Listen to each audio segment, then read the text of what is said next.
Langkah-langkah yang perlu dilakukan dalam kegiatan sambung samping diawali dengan pemilihan entries atau cabang produktif dari pohon berklon unggul.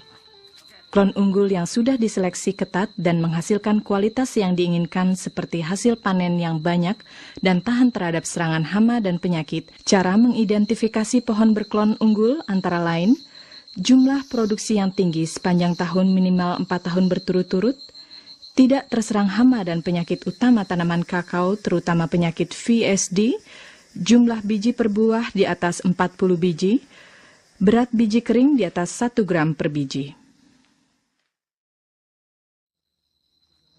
Cabang yang ideal untuk mendapatkan entries yang diinginkan adalah cabang-cabang itu harus masih muda, kurang lebih berumur 3 bulan, dan warnanya hijau kecoklatan. Jangan lupa memeriksa entries harus bebas dari penyakit VSD, Vascular Street Dieback.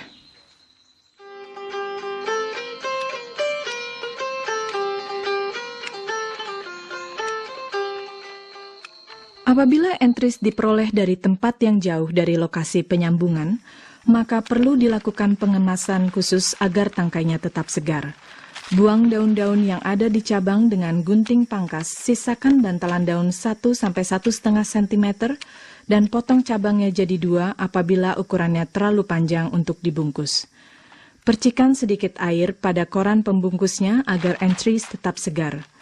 Perlakuan ini dapat mempertahankan kesegaran entries sampai 4 hari. Bungkus satu persatu dengan kertas koran agar tidak terjadi kontak fisik langsung.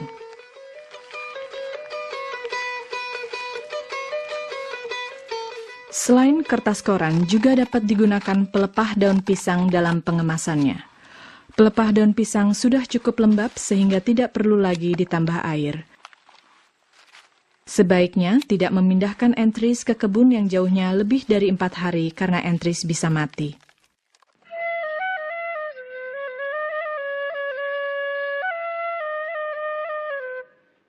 Alat dan bahan untuk sambung samping yang perlu disiapkan di lapangan sebenarnya sederhana saja, yaitu pisau okulasi, bisa menggunakan pisau lipat, pisau dapur, parang, atau pisau apa saja asalkan tajam dan bersih agar potongannya mudah dan tepat.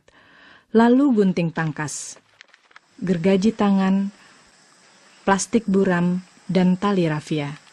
Jangan lupa untuk selalu membersihkan peralatan yang dipakai agar tidak terjadi penularan penyakit antara pohon dan klon.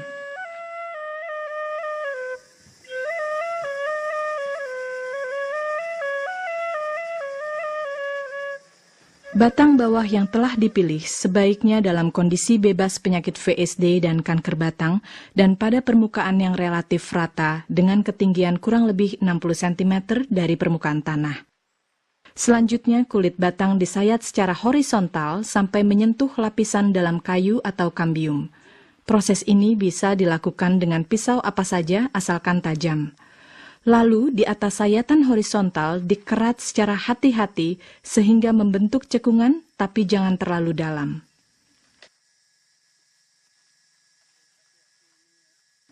Pada kulit bagian bawah, cekungan, buatlah 2 sayatan vertikal secara sejajar dan sedikit lebih lebar dari batang entries yang akan disambungkan.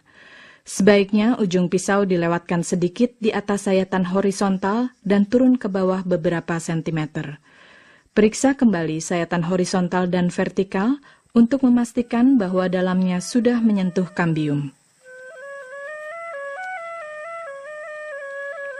Selanjutnya, kulit keratan diungkit sedikit untuk mengetahui apakah batang tersebut mudah terkelupas dan bebas penyakit, lalu segera tutup kembali. Namun, pembukaan lidah kulit nanti dilakukan bersamaan dengan saat menyisipkan entries.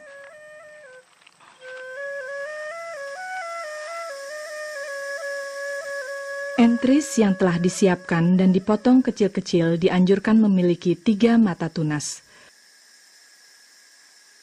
Ujung entries dipilih pada bagian yang cembung, kemudian disayat miring sampai runcing dan rata permukaannya, agar pada saat disisipkan ke dalam kulit batang, ujung entries yang disayat rapat dengan kambium. Untuk bisa membuat sayatan miring namun rata permukaannya, itu membutuhkan banyak latihan. Cobalah dulu pada 50 cabang-cabang berukuran serupa. Latihan ini akan sangat membantu memperkecil kemungkinan kegagalan pada saat sambung samping.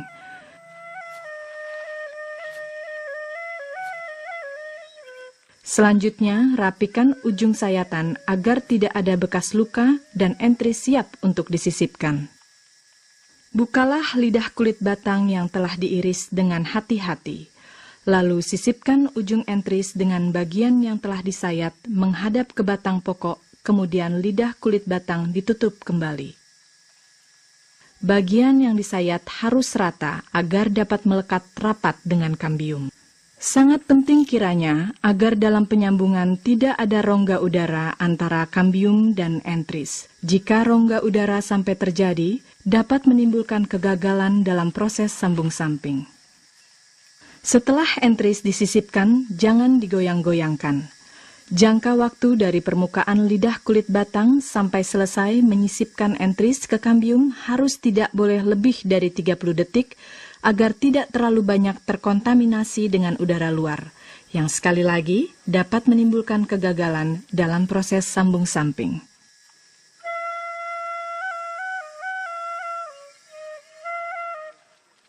Tutuplah entris dengan plastik transparan warna kusam, kemudian segera ikat kuat-kuat dengan tali rafia untuk melindungi dari udara luar.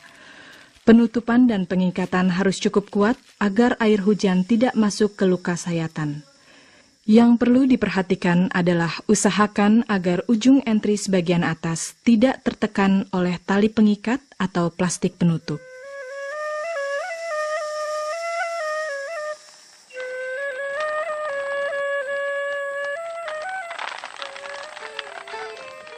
Sambung samping dapat dilakukan lebih dari satu tempat pada setiap sisi batang pohon coklat.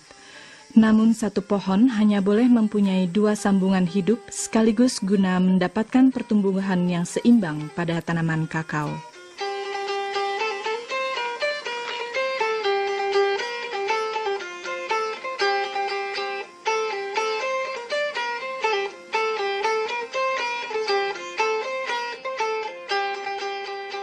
Setelah 3-4 minggu, buka penutup plastiknya dengan melepaskan pengikat bagian atas. Biarkan pengikat bagian bawah tetap kuat selama 1-1,5 bulan lagi sampai sambungan cukup kuat. Setelah itu, buka ikatannya. Jangan biarkan terikat karena akan menghambat pertumbuhan sambungan.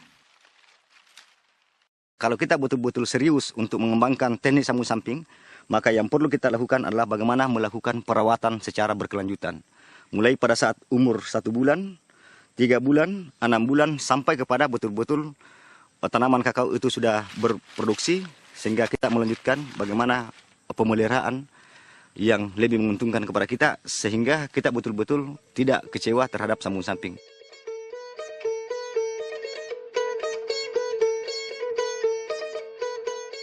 Lakukan pemeliharaan sambungan seperti pada pemeliharaan tanaman kakao secara umum, seperti metode PSPSP secara teratur, khususnya pemangkasan agar cukup cahaya matahari yang menembus sambungan. Dan setelah 6 bulan sampai 1 tahun, batang pohon utama bagian atas harus dipotong minimum 50-60 cm di atas sambungan agar pertumbuhan sambungan tidak perlu bersaing dengan pohon induk. Juga untuk memudahkan pemeliharaan dan pengendalian hama dan penyakit. Proses pemotongan batang induk disebut pollardering.